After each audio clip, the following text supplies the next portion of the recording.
Eu sou Ana. A mesa que eu havia escolhido no restaurante Mirante da Serra era, sem modéstia, a melhor do lugar. Aninhada em um canto discreto, com uma vista deslumbrante que abraçava o mar de luzes da cidade lá embaixo. A toalha de linho branco, engomada à perfeição. Os talheres de prata que refletiam a luz suave das velas. E o pequeno arranjo de lírios brancos no centro, meu toque pessoal. Eu havia planejado tudo com um cuidado quase obsessivo, pagando um sinal generoso para garantir que nada saísse errado.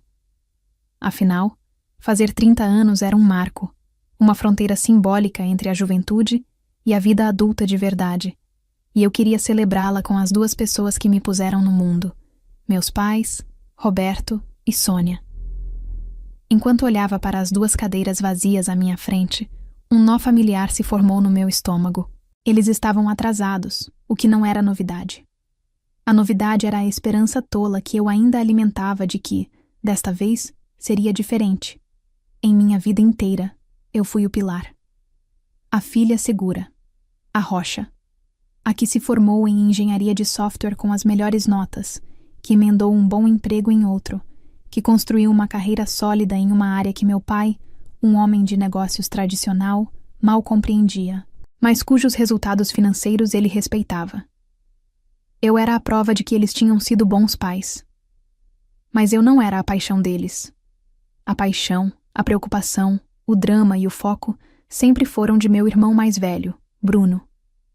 Bruno era o artista, o sonhador de olhos distantes que vivia em um estado perpétuo de quase sucesso. Suas telas eram geniais, mas incompreendidas. Seus projetos eram visionários, mas à frente de seu tempo.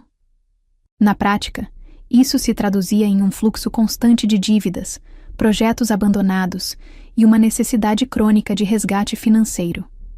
E meus pais, cativados por seu charme e por sua fragilidade fabricada, sempre corriam para socorrê-lo. Eu, por outro lado, nunca precisei de resgate. Minha independência, conquistada com noites de estudo e fins de semana de trabalho, tornou-se paradoxalmente minha maldição. Eu não precisava deles, então eu não os tinha. As crises de Bruno sempre seriam mais urgentes. Senhorita, gostaria de pedir uma entrada enquanto aguarda? Ou talvez um vinho? A voz do garçom, suave e profissional, me tirou de meus pensamentos.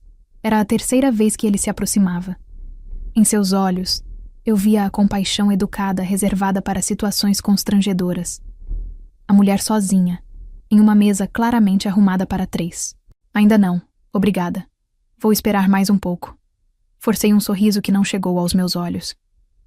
A humilhação começava a borbulhar, quente e amarga, sob a minha pele. Olhei para a tela do meu celular, os minutos se arrastando. 20h15, 20h30. 20h45. A cada 15 minutos uma nova desculpa se formava em minha mente. Um trânsito impossível. Um imprevisto de última hora. Mas no fundo eu sabia. Às 21h02, uma notificação iluminou a tela. Era uma mensagem da minha mãe. Um alívio estúpido e imediato percorreu meu corpo. Finalmente. Abri a conversa. O coração batendo com uma esperança que se recusava a morrer. As palavras que encontrei, no entanto, eram curtas, eficientes e desprovidas de qualquer calor, como um memorando corporativo anunciando uma demissão. Ana, não poderemos ir. Seu irmão precisa de nós. Teve uma crise e estamos resolvendo. Você não é nossa prioridade agora. Felicidades. Li a mensagem uma vez, 2 vezes. As palavras pareciam se soltar da tela e dançar na minha frente. Você não é nossa prioridade agora. A frase ecoava em minha mente, cada sílaba um golpe de martelo. Não era uma informação nova. Era a filosofia não dita que havia governado toda a minha vida, agora finalmente verbalizada com uma clareza brutal. A humilhação que antes borbulhava agora transbordou, queimando meu rosto. O zumbido baixo do restaurante, as risadas de outras mesas, o tilintar de taças, tudo pareceu se intensificar, focando em mim, a tola sentada sozinha em sua festa de aniversário fantasma. A dor foi aguda, cortante, o tipo de dor infantil de quando você percebe que foi deixado para trás. Mas então, algo aconteceu. A dor começou a recuar, e em seu lugar, uma raiva fria, uma clareza tão intensa que era quase ofuscante. Por 30 anos eu aceitei esse papel. A filha Porto Seguro. A rede de segurança. O caixa eletrônico emocional e financeiro que estava sempre disponível. Naquele momento, naquela mesa, algo dentro de mim finalmente se quebrou. Ou talvez, finalmente se consertou. Respirei fundo, sentindo o ar encher meus pulmões de uma forma nova, decidida. Fiz um sinal para o garçom. Ele se aproximou, o rosto uma máscara de simpatia profissional. Sabe, eu disse, minha voz surpreendentemente firme. Meus convidados não poderão vir. Imprevistos acontecem, mas eu vou celebrar mesmo assim. O rosto dele relaxou em um sorriso genuíno. Excelente escolha, senhorita. O que lhe trago? Por favor, me traga o seu melhor filé ao ponto e uma taça do Malbec mais encorpado que tiver na adega. Ele assentiu e se afastou. O jantar foi a melhor refeição da minha vida. Eu não saboreei apenas a comida, que era divina, mas cada garfada era um ato de autoafirmação. Eu estava ali, celebrando a mim mesma, honrando a mulher que eu havia me tornado, mesmo que as pessoas que deveriam fazer isso tivessem me julgado como não prioritária. Paguei a conta com meu próprio dinheiro, suado e merecido. Deixei uma gorjeta generosa para o garçom atencioso. Ao chegar em meu apartamento, o silêncio não me pareceu solitário, mas pacífico. Fui até a cozinha, peguei um bloquinho de notas e uma caneta. Não havia raiva em meus movimentos, apenas uma calma resoluta. Escrevi apenas uma frase, em letras claras e legíveis. Dobrei o papel e o coloquei sob um ímã na porta da geladeira, onde eu sabia que eles o veriam na próxima vez que aparecessem para pedir um favor, para buscar consolo. O bilhete dizia: então não esperem que eu seja a de vocês. A primeira coisa que fiz depois de deixar aquele bilhete sobre a mesa fria da cozinha não foi chorar. As lágrimas, eu percebi, pertenciam a uma versão mais antiga de mim. Uma Ana que ainda esperava ser vista. Aquela Ana havia morrido em uma mesa para 3 no restaurante Mirante da Serra. A mulher que voltou para o apartamento naquela noite não tinha mais espaço para lágrimas. Ela tinha espaço para ação. A raiva que borbulhava em mim durante o jantar solitário havia se transformado em algo diferente. Um gelo.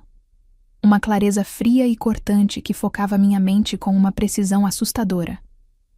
Fui até meu escritório em casa, o cômodo que era meu santuário, o lugar que eu construí com meu próprio esforço, e liguei meu notebook. A tela ganhou vida, iluminando meu rosto no escuro. Naveguei até o site do meu banco, a interface familiar e impessoal me recebendo com a mesma eficiência de sempre. Meus dedos se moveram com uma memória muscular, digitando a senha, passando pela autenticação de 2 fatores. Fui até a área de pagamentos e agendamentos. E lá estava, a segunda linha da lista, uma ferida aberta na minha vida financeira. A descrição era simples: financiamento imobiliário, Roberto. O valor, considerável, saía da minha conta todo dia 5, pontualmente, há exatos 2 anos. Antes de clicar no ícone da lixeira ao lado, fechei os olhos. A memória daquele dia me invadiu com uma nitidez dolorosa. Eu estava na casa deles, a mesma cozinha onde deixei o bilhete horas antes. Meu pai me chamou para uma conversa séria. Ele estava de pé, perto da janela, evitando meu olhar. Minha mãe estava sentada à mesa, mexendo em uma xícara de chá. A voz de Roberto era falsamente casual. O tom que ele usava quando precisava de um grande favor. Então, filha, ele começou. Você sabe como o Bruno é um espírito livre. A galeria de arte dele, bem, não deu certo. Ele falou como se fosse um pequeno contratempo, não a perda de dezenas de milhares de reais. O fato é que, para apoiar a visão dele, nós usamos nossas economias. E bem, ficamos um pouco para trás com as prestações da casa. Minha mãe ergueu os olhos. O gerente do banco ligou, Ana. Ele disse que se não pagarmos o que está atrasado, a casa vai a leilão. A palavra leilão saiu como um sussurro aterrorizado. Naquele momento, eu não vi a irresponsabilidade deles. Eu não vi o favoritismo descarado. Eu vi o pânico nos olhos da minha mãe, o orgulho ferido do meu pai. Eu vi a casa onde aprendi a andar, o jardim onde brinquei, as paredes que guardavam minhas memórias.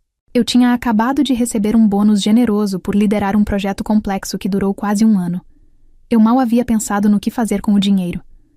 Não se preocupem, eu disse, a decisão se formando instantaneamente.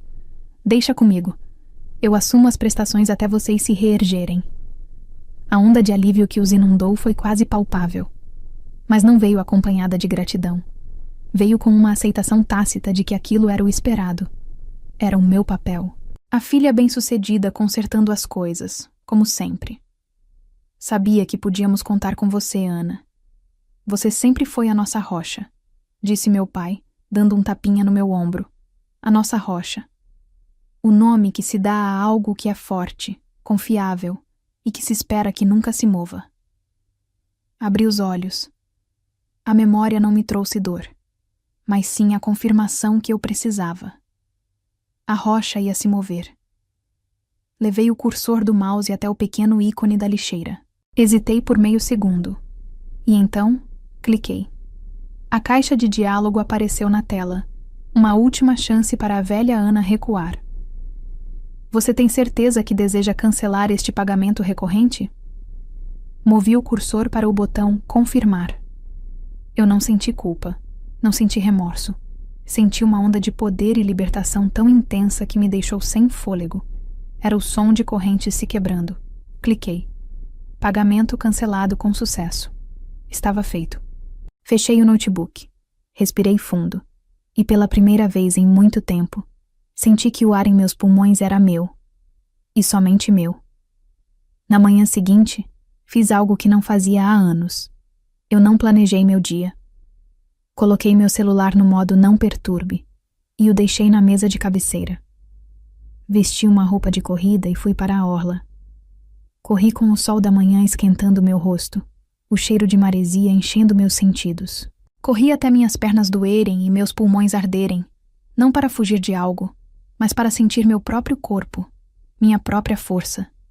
Depois, parei em uma padaria charmosa, pedi um café com leite cremoso e pão na chapa, e me sentei em uma mesa na calçada, observando o mundo passar. Pessoas indo para o trabalho, casais passeando com seus cachorros, o ritmo da cidade. Eu estava ali, parte de tudo aquilo, mas pela primeira vez, sentindo-me completa por conta própria. Voltei para casa no final da tarde. A paz era quase palpável. Peguei o celular. A tela se iluminou com as notificações que eu havia ignorado. 2 chamadas perdidas da minha mãe. 3 do meu pai. Abri a mensagem de texto de Sônia. Ana, estou tentando falar com você. Por que não está atendendo? Precisamos conversar. Analisei as palavras. Nenhum desculpe. Nenhum como você está. Apenas a necessidade deles. A urgência deles. O tom era de quem exige, não de quem se importa. Aquele texto, em sua simplicidade egoísta, foi a última validação que eu precisava. Eu havia feito a coisa certa. Eu sabia que a verdadeira tempestade ainda não havia começado. Eles estavam apenas irritados com meu silêncio. A notícia do financiamento cancelado ainda não havia chegado aos seus ouvidos. A notificação do banco, a carta oficial, o telefonema do gerente, tudo isso ainda estava por vir. E quando viesse, as 42 chamadas perdidas do título da minha história seriam apenas o começo. Mas, ao contrário de antes, eu não estava com medo. Estava pronta. A rocha havia se movido e agora eles teriam que lidar com o terremoto. A calmaria durou exatamente 3 dias. 3 dias de um silêncio abençoado que me permitiu respirar, trabalhar e, pela primeira vez, sentir o gosto da minha própria vida sem o tempero amargo da obrigação familiar. Na quarta-feira de manhã, eu estava no meu escritório, imersa em uma reunião de planejamento com minha equipe. Discutíamos a arquitetura de um novo sistema. O ar da sala crepitava com a energia da criação, e eu me sentia completamente em meu elemento. Foi quando meu celular, que eu havia colocado no modo de vibração, começou a tremer sobre a mesa. Olhei de relance. A foto do meu pai, Roberto, iluminava a tela. Senti um calafrio, mas não de medo, de antecipação. Rejeitei a chamada e voltei a focar na reunião. 1 minuto depois, ele tremeu de novo. Roberto. Rejeitei novamente. A tempestade havia chegado.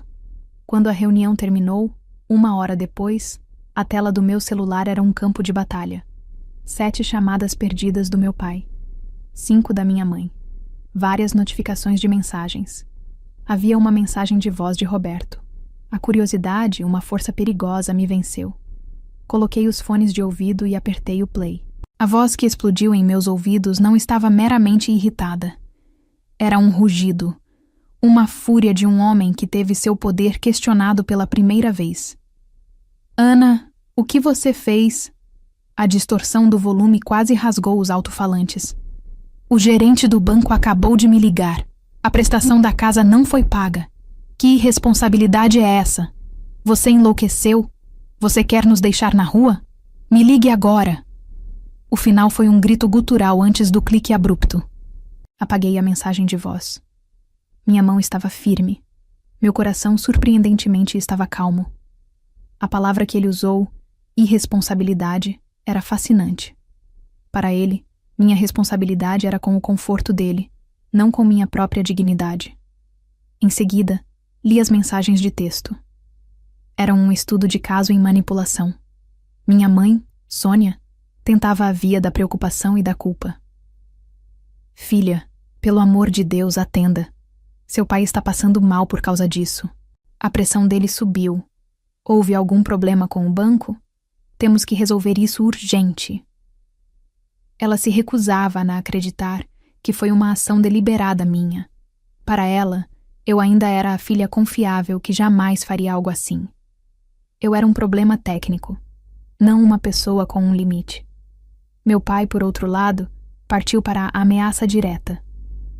Se você não ligar em 5 minutos, eu juro que vou até a sua empresa e faço um escândalo que você nunca vai esquecer. E então, o golpe baixo que eu sabia que viria. Uma chamada de um número que eu conhecia bem. Bruno. A curiosidade mórbida me fez atender. Ana, o que está acontecendo? A voz dele era um choramingo, uma mistura de confusão e acusação. A mamãe não para de chorar. O papai está quebrando as coisas. Eles disseram que você não pagou o financiamento. Por quê? O que eles te fizeram? A inocência fingida dele era quase uma obra de arte. Pergunte a eles, Bruno. Respondi, a voz fria como uma lâmina. Pergunte a eles onde eles estavam na noite de sábado, no meu aniversário de 30 anos. Houve uma pausa do outro lado. Ah, aquilo, ele disse, o tom subitamente desconfortável. Eu sei, foi mancada. Eu ia te ligar no dia seguinte. Mas é que eu estava com um problema muito sério, Ana. Uma crise criativa. Eu precisava de apoio. Eles precisavam me apoiar. Eles sempre precisam te apoiar, Bruno. Falei, cada palavra pesada com anos de ressentimento contido. O problema é que, para te apoiar, eles acham que podem me descartar como se eu fosse lixo. A conta não fecha mais. Mas, a casa, Ana, ele exclamou, a voz subindo 1/8. Você vai deixar eles perderem a casa por causa de um jantar? Eu não estou deixando nada, Bruno. Eu simplesmente parei de resolver um problema que não é meu. A casa é deles. A dívida é deles. A responsabilidade é deles. Você está sendo egoísta. Ele finalmente cuspiu a acusação que eu sabia que viria. Talvez, respondi, sentindo um estranho desapego. Aprendi com os melhores. E desliguei antes que ele pudesse dizer outra palavra. O resto do dia foi um bombardeio incessante. Meu celular vibrava sobre a mesa a cada poucos minutos, um lembrete constante da histeria deles. O número de chamadas perdidas subia, 25, 31, 38, 42. Era um ataque coordenado, Uma tática de desgaste para me forçar à submissão. Mas a Ana que cedia à pressão havia se dissolvido naquela taça de vinho caro no sábado à noite. Eu olhava para a tela piscando com os nomes pai, mãe, Bruno, e não sentia mais a ansiedade de antes. Sentia uma confirmação sombria. O pânico deles não era sobre mim, era sobre o dinheiro. No final da tarde, quando a contagem de chamadas perdidas havia passado de 50, uma última mensagem de texto do meu pai chegou. Foi a mais vil de todas. Uma tentativa desesperada de me ferir onde ele sabia que doía. Você sempre foi uma filha ingrata e fria. Seu sucesso subiu a cabeça e te transformou em um monstro. Você não é nada sem esta família, a mesma família que você agora está tentando destruir. Você vai se arrepender amargamente disso. Li as palavras. Ingrata. Fria. Monstro. Eram as mesmas acusações veladas que eu senti a vida inteira, agora ditas com todas as letras. Aquela mensagem não me feriu. Ela me libertou. Foi a confirmação final de que eu estava certa. Com uma calma que me surpreendeu, quebrei meu silêncio de um dia inteiro. Respondi à mensagem dele. Apenas uma frase. O financiamento é uma responsabilidade de vocês. Resolvam. Enviei. E então, com um sentimento de paz profunda, abri minha lista de contatos. Encontrei o nome do meu pai e selecionei bloquear este chamador. Fiz o mesmo com o nome da minha mãe e com o do Bruno. Um por um, eu os apaguei da minha vida digital. A tempestade podia continuar a uivar lá fora, mas dentro do meu mundo, pela primeira vez na minha vida, havia um silêncio absoluto, e ele era glorioso. O silêncio forçado durou exatamente 2 dias. No sábado à noite, eu estava no meu apartamento, o silêncio sendo uma companhia bem-vinda. Uma taça de vinho na mão, uma música suave tocando ao fundo. Eu estava lendo, algo que eu não fazia por puro prazer há meses. A paz era tão palpável que eu podia quase tocá-la. Foi quando a campainha tocou. Não foi um toque educado e rápido. Foi um toque longo, insistente, que vibrou através do meu corpo. Eu sabia quem era. O exército dos desesperados havia chegado à minha porta. Caminhei lentamente até a entrada, sem pressa. Olhei pelo olho mágico. E lá estavam eles, os 3, espremidos no corredor do meu prédio, iluminados pela luz fria do corredor. Meu pai, Roberto, com o rosto vermelho de fúria contida. Minha mãe, Sônia, com uma expressão de ansiedade e súplica. E Bruno, meu irmão, parecendo um menino perdido, alternando o olhar entre os pais. Respirei fundo, não para me acalmar, mas para me ancorar na minha nova realidade. Abri a porta. Não os convidei para entrar. Fiquei parada na soleira, meu corpo formando uma barreira física. O que vocês querem? Perguntei, a voz neutra, desprovida da emoção que eles esperavam. Meu pai, como sempre, tentou assumir o controle pela força. Viemos resolver esta situação, ele disse, a voz grave, tentando soar autoritária. Essa sua birra infantil já foi longe demais, Ana. Você vai ligar para o banco na segunda-feira e reativar o pagamento. Era uma ordem, não um pedido. Eu o encarei sem piscar, deixando o silêncio se esticar. Não, respondi. A palavra curta, nítida e definitiva o atingiu como um soco. Ele ficou boquiaberto, sem saber como reagir a uma desobediência tão direta. Foi a deixa para minha mãe entrar com sua tática de sempre, a manipulação emocional. Filha, por favor, começou ela, os olhos se enchendo de lágrimas. Pense na sua família. Nós sempre estivemos aqui para você. Como pode nos tratar assim? A hipocrisia era tão espessa que eu quase ri. Vocês não estiveram aqui para mim no meu aniversário de 30 anos, mãe. Na verdade, vocês foram bem explícitos sobre eu não ser a prioridade de vocês. Eu apenas decidi concordar com isso. Bruno então deu um passo à frente, assumindo o papel de juiz moral. Isso tudo é por causa de um jantar? Sério, Ana? Você vai nos punir, causar um infarto no papai, por causa do seu ego ferido? Eu não acredito como você se tornou tão egoísta. Eu sorri. Um sorriso genuíno, mas que não tinha calor. Um sorriso de quem finalmente entende a piada. Não, Bruno. Não é por causa de um jantar. O jantar foi apenas o sintoma. Foi a gota d'água em um copo que vocês vêm enchendo há 30 anos. Inclinei-me um pouco para a frente, minha voz baixando para um tom confessional, mas cortante.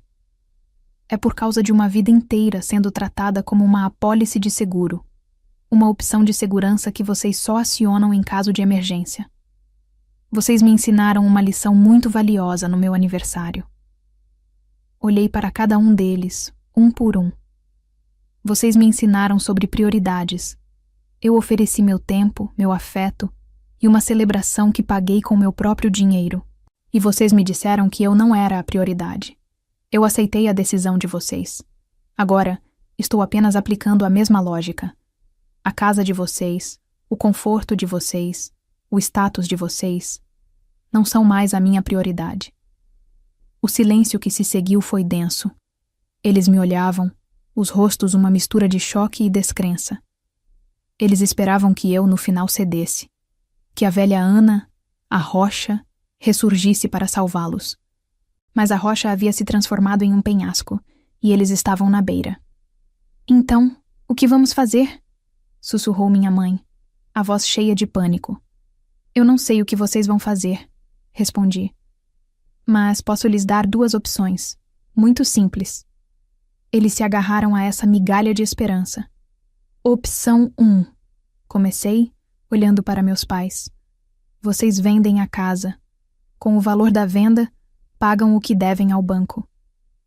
Com o que sobrar, compram um apartamento menor, em um bairro mais modesto, um lugar que vocês realmente possam bancar, com a aposentadoria do pai e sem a minha ajuda.